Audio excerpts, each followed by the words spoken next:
세계에서 가장 재혼을 많이 한 여성으로 미국 인디애나주에 살고 있는 린다 울프가 기네스북에 이제 등재가 되어 있습니다. 16살 때 첫 번째 결혼을 시작해가지고 무려 23번의 재혼을 했는데 가장 짧은 결혼 시간이 36시간. 36시간이면 신혼여행 아직 가지도 못한 상태에서 이혼한 것 같아요. 36시간. 그리고 가장 긴 결혼 기간이 7년이었다 그래요. 예. 그리고 이제 가장 많이 재혼을 한 남성으로는 미국에 살고 있는 글린 울프라는 사람인데요. 총 29번의 재혼을 하면서 이제 기네스북에 등재가 되었다고 합니다. 눈치가 빠르신 분들은 뭔가 좀 이상하다 눈치를 채셨을 것 같은데, 눈치 빠르신 분들이 없는 것 같으네요. 우리게. 그러니까 그 여성의 이름이 린다 울프고, 우리 간사님이 눈치를, 울프. 남자 이름이 글린 울프예요. 성이 같죠? 두 사람이 부부입니다. 그러니까 두 사람이 만나서 재혼을 한 거예요, 또. 근데 이제 두 사람이 결혼을 한 목적이 세계에서 가장 많이 재혼한 사람 둘이 만나서 또 재혼을 하면 이게 큰 홍보거리가 되지 않겠는가 이래가지고 둘이 또 결혼했답니다. 근데 이제 더 놀라운 사실은 뭐냐면 이 남자가 침례교 목사래요. 하나님께서 결혼을 통해서 제정하신 가정의 중요성을 누구보다도 잘 알고 또 가르쳐야 할 사람이 오히려 세계에서 가장 재혼 많이 한 남자로 기네스북에 이제 등재가 되어 있는 것이 세간의 이제 주목을 이제 받게 한 것인데요. 그런데 예수님 당시의 유대인들도 이렇게 이혼과 재혼을 빈번하게 하고 있었는데 그 이유가 심지어 아내가 음식을 태웠다는 이유로 그걸 이혼 사유로 만들어 가지고 이제 이혼하고 그렇게 했다고 합니다. 그래서 이제 우리가 아는 바와 같이 당시 분봉왕이었던 그 헤롯 안티파스도 그 동생의 그 아내를 빼앗기 위해서 그렇게 빼앗아 가지고 재혼을 하기도 했는데요. 이러한 사실을 알고 있던 유대 지도자들은 예수님에게 이제 이 문제를 제기를 하면서 예수님을 함정에 빠뜨릴 계획을 세웁니다. 바리새인들이 예수님에게 어떤 경우에 아내를 버려도 됩니까? 이렇게 물어본 겁니다, 지금. 그러면 예수님 틀림없이 원칙적으로 얘기하실 거예요. 예수님은 버리면 안 된다 분명히 얘기하실 거 뻔하니까 다 이렇게 지금 미끼 같은 걸 던진 거죠, 지금. 그러면 어떻게 되는 겁니까? 그렇게 대답을 하시면 세례 요한이 막 헤롯 안티파스를 막 꾸짖은 것처럼 헤롯을 정죄하는 것이 될 테니까 그렇게 하면 안 된다고 얘기하면 지금 지도자는 그렇게 했잖아요. 그러면은 가서 지도자한테 예수님이 그렇게 얘기하더라. 당신 보고 죄를 졌다 하더라. 세례 요한이 한 말기를 똑같이 한다, 지금 예수 그리스도도. 그러니까 벌해야 되지 않겠어요? 지금 그 계략을 이렇게 짠 거예요, 지금. 그러니까 올무를 놓은 거죠, 올무를. 그러나 예수님은 다 아시고 알고 계시죠. 그러면서도 결혼 제도를 만드신 분은 사람이 아니라 하나님이라는 사실을 분명하게 이제 하시면서 결혼은 천륜이다 이렇게 가르치셨는데요. 결혼한 부부는 이제 둘이 아니라 한 몸이 되었기 때문에 음행한 이유 이외에는 어떤 이유로도 둘을 떼어놓을 수 없으며 그렇기 때문에 원칙적으로 이혼은 불가하다. 자, 이렇게 지금 가르치신 겁니다. 근데 이제 유대 지도자들이 이런 질문을 이제 할 수 있었던 것은요, 이혼을 하고 재혼을 하는 것이 율법에 근거한 정당한 행위라고 생각했기 때문이에요. 왜냐하면 모세가 이혼 증서를 써주기만 하면 이혼을 할 수 있다고 이제 가르쳤기 때문인데요. 그러니까 이제 모세 율법의 가르침을 핑계로 예수님에게 올무를 씌워서 예수님을 이제 함정에 빠뜨리려고 했던 것이죠. 그러자 예수님은 모세가 너희에게 그 너희들의 완악한 마음 때문에 아내를 버리는 것을 허락했지만 본래는 그렇지 않다. 좀 그렇게 말씀을 하십니다. 그러니까 모세 율법은 원칙이 아니다. 원칙이 아니라 당시 사람들이 너무 완고하고 악해서 예외적으로 규정을 둔 것이지 그게 원칙이 아니야. 이렇게 이제 말씀하셨는데요. 그러니까 예를 들어 어떤 남편이 아내가 그냥 너무 미운 거예요. 아, 이 아내랑 이게 그만 헤어져야 되겠는데 이 방법을 찾자니 이게 어떻게 할까? 그냥 그러면 그냥 못 살게 괴롭히자. 계속 괴롭혀가지고 나가게 하자, 집을. 그렇게 이제 마음을 먹는다는 거죠, 남편들이. 그래가지고 막 괴롭혀서 피를 말려 죽이는 거예요, 막. 근데 당시에 아내들은 그냥 쉽게 집을 못 나갑니다. 왜냐하면 그때 당시에는 생계가 남성들의 노동력에 이렇게 좌우가 되고 있었기 때문에 그냥 나가면은 살 길이 없는 거예요. 그래서 그냥 그런 모진 핍박을 받아도 견뎌내는 거죠, 그냥. 아, 그러면은 최후의 상황에 견디지 못하면 어떻게 되겠습니까? 스스로 그냥 목숨을 그냥 끊지 않겠어요? 그러니까 기어코 아내를 죽여서라도 내가 원하는 다른 여자랑 결혼하겠다. 이런 마음을 가지고 있었던 거예요, 당시에 이스라엘 이제 백성들이. 특별히 그렇게 버림을 받았다는 그 이유 때문에 다른 곳에 다시 시집을 갈 수가 이제 없었는데요.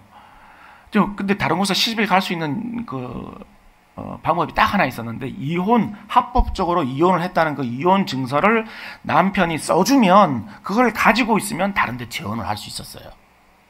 그러니까 이제 모세가 여자들이 이러다가 다 죽어나가겠다, 그냥 남자들은 그냥 막 계속해서 아내들을 바꾸려고 할 테고, 그러면 이 여자들이 살 길이 없겠구나 해서 모세가 너무 이 악한 것들을 보고, 그러니까 여자들을 보호하기 위해서, 그 남자들의 완악함과 그 폭력으로부터 여성들을 보호하기 위해서 그러면 이혼 증서를 써주고 이혼을 해라.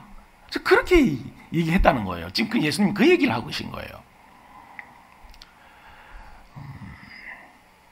그러니까 이제 그 아내를 타락해서 계속 아내를 바꾸려고 하는 그 제약에서 여성들을 보호하기 위한 그 호구지책이었던 거죠.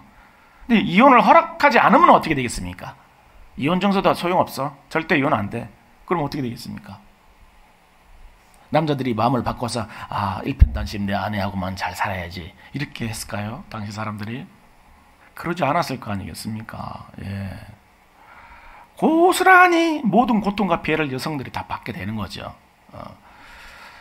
이러한 사실을 잘 알고 계셨던 예수님은 모세가 이런 이유로 이혼 증서를 써주어서 이혼을 허락한 것이지, 원칙은 한 번 결혼한 부부는 음행한 이유 이외에는 절대 헤어질 수 없다, 이렇게 지금 말씀을 하셨는데요.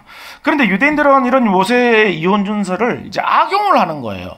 이걸 가지고만 이것만 주면 언제든지 내가 내 아내를 바꿀 수 있겠구나. 합법적이니까. 모세가 그렇게 하라고 했으니까 뭐가 문제가 되냐는 겁니다, 지금. 물론 모세가 이제 이혼 증서를 주고 이혼을 허락했다고 해도 하나님께서 허락하시는 거죠, 그거는. 예. 모세가 그걸 마음대로 그렇게 할 수 있었겠습니까? 그렇다면 이제 우리는 여기서 한 가지 의문이 생깁니다. 하나님께서 남자들의 이 완악함, 이 죄를 인정을 그럼 해주시는 건가 하는 의문이에요. 그럼 남자들은 그렇게 살아도 되냐는 거죠, 이혼 증서만 있으면. 그래서 아내가 마음에 안 들면 언제든지 합법적으로 이혼만 하면 다른 여자와 재혼할 수 있는가, 그걸 허락해 주신 것인가 하는 거죠. 와, 오늘은 밥이 새까맣게 탔네. 보따리쌀 준비하세요.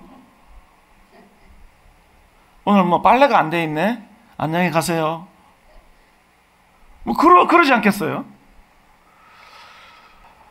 그러나 하나님께서 모세를 통해서 이혼 증서를 써서 이혼을 허락하신 것은 그것을 통해 남자들로 하여금 자신의 죄악을 돌아보게 하시려는 의도가 있다는 겁니다. 그러니까 남자들의 완악함을 허락하신 게 아니라 이혼 증서를 쓰게 함으로 말미암아서 타락한 자신을 보게 하신 거예요. 이 지금 몇 번째 증서야, 지금 내가. 그걸 보는 거죠. 지금 내가 지금 내가 지금 몇 번째 아내를 바꾸고 있는 거야. 자기 자신을 보게 하는 거예요. 내가 지금 얼마나 타락하고, 얼마나 부패하고, 얼마나 완악하고, 얼마나 정말 그 성적으로 또 타락한 것인지를 이걸 보고 쓸 때마다 보게 될 거 아니겠습니까? 제 1호, 제 2호 넘버 붙여가지고 증서 줄 때마다 보라는 거죠, 하나님이. 네 자신을 보라는 거죠, 지금. 그러니까 이 증서는 곧 자신의 타락상과 완악함을 보여주는 하나님의 경고장이라는 겁니다. 오늘을 살아가는 이제 우리도 마찬가지인데요. 어떤 이유가 되었던 간에 뭐 부부가 이혼을 할 생각을 뭐 한두 번 이상 안 해본 사람은 없을 거예요. 나는 한 번도 안 해봤습니다 하는 분 혹시 계십니까? 예, 없는 척하고 계셔도 다 알고 있습니다. 10번 이상, 100번까지도. 정말 한순간도 안 보고는 못 살겠다. 그래가지고 딱 달라붙어 살자. 그래서 결혼을 하지 않겠어요? 그래서 결혼을 했는데, 근데 얼마 지나지 않아서 이제 금방 깨닫게 되죠. 생지옥으로 들어왔구나. 예. 그렇게 이제 정말 인형 같던 사람이 삽시간의 원수로 이제 둔갑하게 되죠. 예, 둔갑하고. 그래서 이제 사람들은 결혼은 무덤으로 들어가는 것이다. 이제 뭐 이렇게 표현을 하기도 하는데요. 그렇게 철전지 원수를 외나무 다리에서 만난 줄 알고 무덤 속으로 들어갔구나. 이제 나 죽었구나. 이제 이러고 뭐 살아가게 됩니다. 그런데 놀라운 일이 벌어지게 되죠. 어떤 일이 벌어집니까? 그 원수 덩어리가 하나님께서 주신 가장 큰 선물이고 보배라는 사실을 깨닫게 되는 때가 온다는 겁니다. 예. 근데 그 사실을 깨닫기까지는 오랜 시간이 필요하죠. 오랜 시간이. 예. 산전수전 다 겪어야 돼요.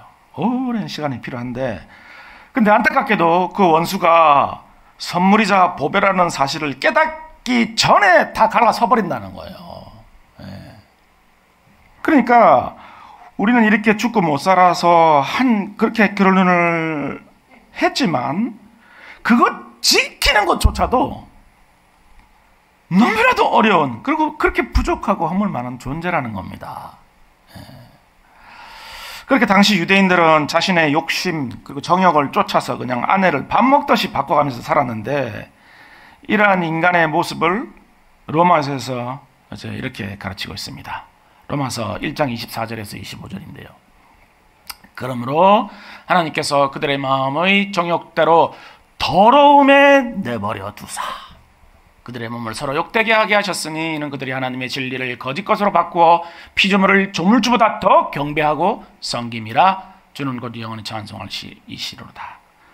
그러니까 모든 인간은 하나님이 아닌 이 세상을 우상으로 삼아서 그 세상을 추구하고 누리기 원하는, 그래서 그 진리를 거짓 것으로 바꿨다는 겁니다. 그렇게 되면서 마음의 정욕을 따라 범죄함으로 더러워졌다는 거예요. 여러분, 로또 맞으면 제일 먼저 바꾸는 게 뭔지 아세요, 여러분? 로또 안 맞아보셔서 아무도 모르시죠? 예. 로또 맞으면 첫 번째 차부터 딱 바꾸죠. 예, 차부터 딱 바꾸고, 두 번째 뭐 바꿉니까? 쥐 바꾸죠. 세 번째 뭐 바꾸죠? 와이프, 아내 딱 바꾸는 거예요. 그러니까 차, 집 바꿨을 때 좋아할 게 없어요. 그거 새로 다 들어올 아내를 위해서 다 준비한 거니까. 자리 내줘야 돼, 자리. 로또 맞았다고 좋아하지 마세요, 여러분. 예. 그러니까 마음이 이 정욕에 따라서 범죄함으로 마음이 더러워졌다는 거예요, 그냥 우리 마음이. 그러니까 인간이 이렇게 범죄함으로 빚어진 가장 비참한 참상이 뭡니까? 우리가 그냥 우리 말로 쉽게 얘기하면 더럽고 치사해졌다는 거예요, 우리 인생이. 모든 생각과 행동, 삶 전체가 그냥 더러움으로 오염이 되어버렸다는 겁니다. 그냥 우리가. 그렇게 하나님의 고귀한 형상을 따라서 지음을 받은 그 인간의 존엄을 다 잃어버린 거예요. 그러니까 더럽고 치사한 사람 돼버린 거야 그냥. 하나님의 형상을 입고 있으면서도 썩어져서 사라져버릴 것들, 그 세상에 머리를 숙이고 뭐 받을 거 있는 거 없을까 싶어서 세상에 조아리고 그 육신적인 것을 구하는 거예요 우리가. 이게 너무 비참해진 인생이에요 이게. 하나님께서 하나님의 거룩하심과 그 인간의 존엄함으로 창조의 질서를 세우셨지만 그 모든 것을 다 잃어버린 겁니다 그냥. 여기서 우리가 더러워졌다는 것은 윤리적으로나 도덕적인 얘기가 아니에요. 그런 차원의 얘기가 아니에요. 그러니까 존엄하게 지어진 인간의 모든 존재의 가치를 가장 의미 없고 가장 낮은 것들을 소유하기 위해서 내어 버려버렸다는 겁니다 지금. 그렇게 썩고 사라져버릴 세상을 얻기 위해서 하나님의 자녀로서의 모든 종기와 영광과 품위를 다 내던져버리고 어떻게 된 겁니까? 다른 사람들하고 처절한 악의 다툼을 하는 그 진흙탕 쌈으로 뛰어들었다는 거예요. 하나님을 믿는다고 하지만 그 목적은 뭡니까? 똑같이 세상 사람들이 원하는 거죠. 그러니까 이런 겁니다. 지금 우리가 살아가는 형국이 이런 거예요. 세상을 의지하는 사람이 있고 하나님을 의지하는 사람이 있는데 목적은 똑같아. 뭐죠? 세상이에요.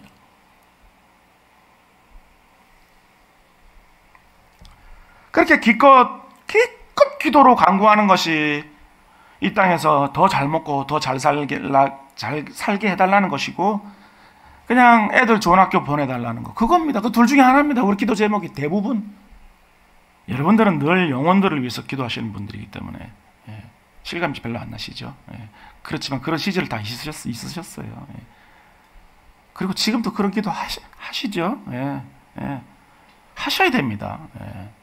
그래야 하나님이 주신 건 줄 알죠. 문제는 기도가 이거밖에 없던 제목이.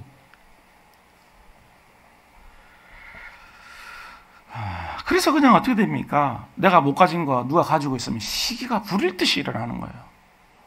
누가 어떤 아이들 좋은 학교 갔다 그러면 우리 아이들 학교 비교해가지고 우리 아이보다 학교 더 좋은 학교 가면은 그냥 막 잠이 안 와. 시기 질투가 일어나가지고 누가 내가 못 가진 거 누가 가지고 있으면 얄미워 죽겠어 막 그 사람이 아무 관계 없는데 아니 우리가 그렇게 더럽고 치사해진 거예요 우리가. 이 지금 제가 이런 예를 드는 거는 우리가 어떤 존재가 된 것인가를 지금 이 예를 들어서 여러분들에게 보여주려고 지금 제가 이 일을 하고 있는 겁니다. 그래서 뭐 늘 시기하고 질투하고 다른 사람 경멸하고 나 조금 잘난 거 있으면 자랑하고 뭐 자랑 안 하면 견딜 수가 없어요. 입만 열면 자랑이 막 쏟아져 나와. 자랑하고 자고하고 스스로 높이고 신의도 없고 예의도 없고 뭐 자비도 사랑도 긍휼도 없어요. 그런 존재예요. 우리가 아닌 척하고 있지만 그런 존재예요. 그런데 더 큰 문제는 뭡니까? 그냥 이렇게 사는 게 당연한 것인 줄 아는 거죠. 다른 사람 다 그렇게 사는데 뭐 당연하다고 생각을 하고 그래서 그게 부끄러운 줄도 모르고 그게 문제가 되는 줄도 모른다는 겁니다. 우리가. 그러니 이런 상태인 우리가 결혼 생활을 유지하고 있는 것 자체가 불가능에 도전하고 있는 거예요 지금. 야, 이 인간이 정말 내 인생에 좀 도움이 될 줄 알고 결혼했는데 와, 짐도 이런 짐이 없어. 와, 왜 태어났니? 그래서 오늘 본문에서 예수님이 모세의 이혼 증서를 말씀하신 이유가 바로 여기 있는데요. 그러니까 썩어짐의 종노릇을 하게 된, 그러니까 더럽고 치사하게 된 우리를 구원하기 위해서 예수님이 이 땅에 오셔서 십자가에 죽으시고 부활하셨다는 겁니다. 그러니까 예수님이 죽으시고 부활하신 것은 단순히 우리를 구원해서 천국으로 데려가시기 위한 것이 아니에요. 물론 그 목적도 있으세요. 그러나 하나님께서 우리에게 부여하신 그 우리의 존엄성을 회복시키기 위해서 예수께서 부활하셨다는 겁니다.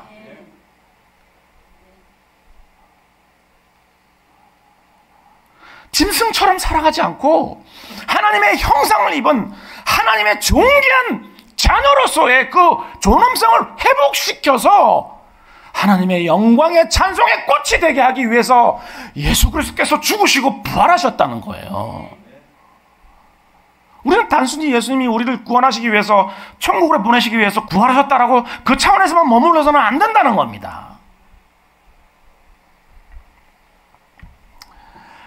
하나님의 자녀라는 정말 가장 존귀하고 영광스러운 그 존재의 가치를 회복시키시려고 그렇게 하셨다는 거죠. 하나님께서, 성부 하나님께서 그 아들을 다시 살리셨다는 겁니다. 누구를 위해서요? 여러분들을 위해서요. 여러분들의 그 존엄성, 그 존귀함을 회복시키기 위해서요. 그래서 우리는 소금과 빛이라는 그 가장 고급한 경지의 존재 가치를 지닌 이 존재가 된 것입니다. 여러분, 소금과 빛 그러면은 별로 안 하시지만 소금과 빛은 그 자신을 위해서 있는 게 아니잖아요. 그렇죠? 소금과 빛으로 인해서 다른 사람이 혜택을 보는 겁니다. 가장 고급한 경지예요, 거기가.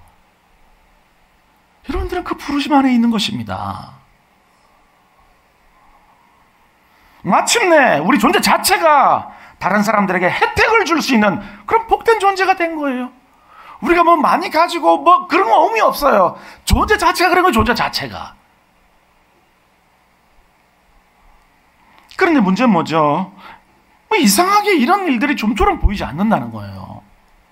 교회가 이렇게 많아도 안 보인다는 거죠. 그리고 대신에 그냥 뭐만 가득하냐면 육신의 정욕, 뭡니까? 안목의 정욕, 다 정욕이야. 그냥 다 욕심이야. 그리고 그것이 조금 채워지면 뭡니까? 이생의 자랑,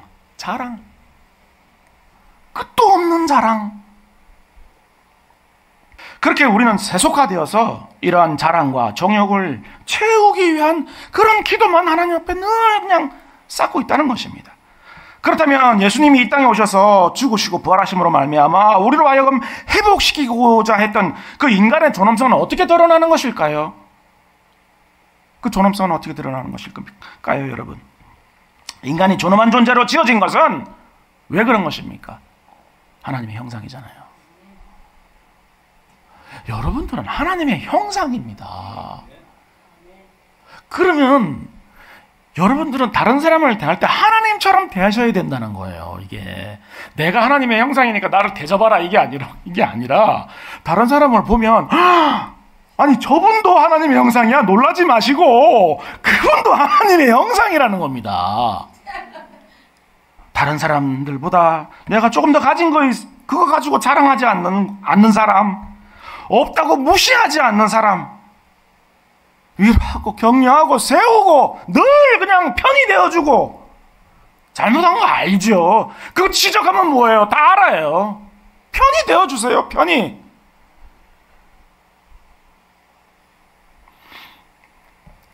그러니까 예수를 믿음으로 말미암아 인간성이, 그 인간의 존엄성이 회복되면 한마디로 어떻게 되는 겁니까? 인간이 달라지는 거예요. 그냥 사람이 달라지는 거예요. 정말 매력이 있는 사람, 그런 사람이 되는 거죠. 예. 어두운 세상을 밝게 비추고 사람 사는 맛을 내는 사람, 이것을 위해서 예수 그리스도께서 죽으시고 부활하신 것입니다. 이것이 바로 하나님의 자녀이자 신자로 부름받은 그런 여러분들의 존엄함인데요. 그러면 어떤 분은 또 이렇게 얘기하실 수도 있을 것 같아요. 저도 그렇게 살면 참 좋겠습니다. 예, 제가 그렇게 살면은 좋은 줄 몰라서 그렇게 사는 게 아니라, 이렇게 사는 게 아니라, 정말 하루하루 살기가 너무너무 빠듯하고 힘들고 고단합니다. 버는 것도 너무 시원찮아가지고 그냥 자식 새끼 하나 그냥 뭐 제대로 가지지도 못하고 그렇게 사니까 그럴 여력이 없어요. 그런 얘기가 나옵니다. 예. 가장으로서 짊어져야 될 짐이 얼마나 무겁습니까? 여러분, 가장 여러분, 짐이 정말 무겁죠. 그래도 티를 좀 내면 안 되잖아요. 늘 웃고 그냥 그렇게 해야 되잖아요. 아내로서 또 짊어져야 될 짐이 얼마나 무겁습니까? 어머니는 위대한 것 같아요, 정말. 그 삶의 모습을 보면서 조금씩 인간이 되어가는 것 같아요. 저를 보면은. 그렇게 하나님 좀 넉넉하게 주시면 그렇게 다른 사람들에게도 좀 마음껏 베풀고 그렇게 좀 선하게 그런 좋은 영향력 미치면서 그렇게 살 것 같은데 그럴 여유가 안 됩니다, 지금. 이제 그렇게 우리 마음은 그렇습니다. 근데 여러분, 아무리 많이 가져보십시오. 아무리 많이 가져보세요, 여러분. 그런 마음이 생기는지. 안 생겨요. 더 많이 가지면 더 많이 가질수록 어떻게 됩니까? 더 인색해져요, 사람은. 사람 마음이 그래요. 나는 아니다. 줘보세요, 하나님. 자, 안 그렇습니다. 아니요, 똑같아요. 가지면 가질수록 더 인색해져요, 사람은. 조금만 더 계속 그러지만 만족할 날은 영원히 안 와요. 그런 날은 없어요. 하나님 안에서 하나님 한 분만으로 만족하지 않으면 우리는 이 땅에 그 무엇으로도 만족 안 돼요. 그런 날 기다리지 마시고 기대하지 마세요, 여러분. 건강만 허락되면 털털 털고 일어나서 이제부터 하나님 나라를 위해서 열심히 섬기겠습니다. 그렇게 얘기하죠. 여러분, 건강해져 보십시오. 어떻게 됩니까? 다른 사람들을 위해서 건강을 사용하게 되는 건 고사하고 육신의 정욕만 더 활활 더 타오르게 돼요. 여러분, 건강 회복됐다고 해서 남들 섬겨지지가 않는다는 겁니다. 우리는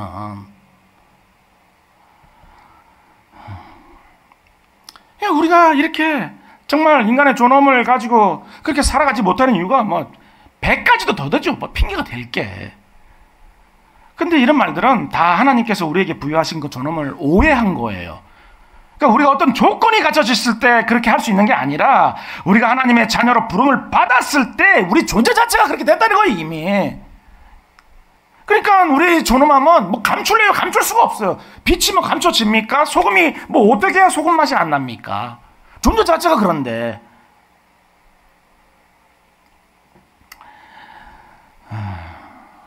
여러분, 혹시 여러분 주변에 봐도 또 보고 싶은 분, 여러분 배우자들 말고 봐도 또 보고 싶은 분 계세요, 혹시?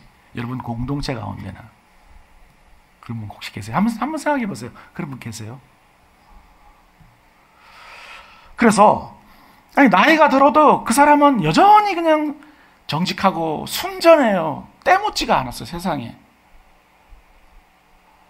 그래서 그냥 보기만 해도 좋고, 사람이 겸손하고 온유하고, 그래서 내가 무슨 말을 해도 다 들어줄 것 같아, 이 사람은. 따지도 묻지도 않고 내 편이 되어줄 것 같고. 그런 사람. 혹시 그런 사람 계세요, 혹시 주변에? 여러분? 그래서 그 사람이 부르면 언제든지 내가 그냥 어떤 그냥 상황이라도 달려나갈 것 같고, 그 사람한테 무슨 일이 생기면 그냥 내 일처럼 여겨지고. 그런 사람 혹시 주변에 있으십니까? 이렇게 향기나는 사람, 이런 사람이 인간의 존엄이 회복된 사람인 겁니다. 존엄이 회복됐다는 게 무슨 대단한 무슨 거룩해 이런 사람이 아니에요. 이렇게 정말 예수 향기 나는 사람, 사람 향기 나는 사람, 가서 같이 있고 싶은 사람, 한마디 더 하고 싶은 사람, 그 사람이 인간의 존엄이 회복된 사람인 거예요. 예수님이 죽으시고 부활하신 것이 바로 여러분들이 그런 사람이 되도록 하기 위해서 그렇게 하셨다는 겁니다. 그러니까 여러분들 공동체에 가시면 다른 사람들이, 여러분들은 모르시죠? 다른 사람들이 여러분들을 그런 사람이라고 생각하고 있는 거예요, 지금. 절대로 아닌 것 같아. 나는 아닌 것 같아. 그러실 분 계십니까? 절대 나는 아닌 것 같다. 지금은 비록 그 열매가 작고 미미하지만 시간이 흐르면 결국은 그 풍성한 열매를 맺어서 다른 사람들로 하여금 그 혜택을 누리게 하는 그런 커다란 나무를 하나님이 반드시 자라게 하신다는 겁니다. 지금의 모습을 가지고 여러분 실망하시면 안 됩니다. 그러나 이렇게 될 수 있기 위해서는 먼저 그리스도의 죽으심과 부활을 믿는 믿음을 통해 하나님의 자녀가 먼저 되어야 합니다. 그게 먼저예요. 오늘은 그리스도께서 고난을 받아 십자가에 죽으시고 3일 만에 다시 부활하신 부활주일인데요. 그리스도는 하나님께서 인간에게 부여하신 그 인간의 이러한 존엄성을 회복시키기 위해서 이 땅에 오셨고 그 모진 순환과 고난을 다 받으시고 3일 후에 부활하셨습니다. 그러므로 오늘 우리가 소유한 신앙으로 인해서 우리가 어디로 가고 있는지 다시 한번 돌아봐야 하겠습니다. 우리 관심사가 어디에 있는지, 우리의 소망은 무엇이며 우리가 무엇에 감사하고 감격하고 기뻐하고 있는지 다시 한번 돌아봐야 하겠습니다. 만약 우리의 모든 관심과 소망이 이 땅의 것이어서 세상과 전혀 다를 바가 없이 세속화되어 있다면 지금 이 시간 쥐잡시 돌이켜야 하겠습니다. 그런 삶은 그리스도의 부활과 전혀 관계가 없는 삶이고, 그렇기 때문에 결국 생명의 부활로 나갈 수 없기 때문입니다. 그러나 여러분들의 소망이 하늘에 있고 여러분들의 존엄이 회복이 되었다면 이제 여러분들은 하나님께서 부르신 그 작은 자들을 찾고 그들을 섬기기 위한 자리로 나가게 될 것입니다. 그렇게 그 영혼들은 여러분들의 그늘 아래에서 먹고 마시고 쉬면서 하늘의 신령한 복을 맛보게 될 것입니다. 그리고 그런 삶이야말로 하나님께서 우리에게 주시고자 하는 그 인간의 존엄성이 회복된 가장 복된 삶인 것입니다. 이 시간 주님의 부활이 여러분들로 하여금 생명의 부활로 나가게 하는 놀라운 은혜의 복이 될 수 있기를 주님의 이름으로 간절히 축원하겠습니다.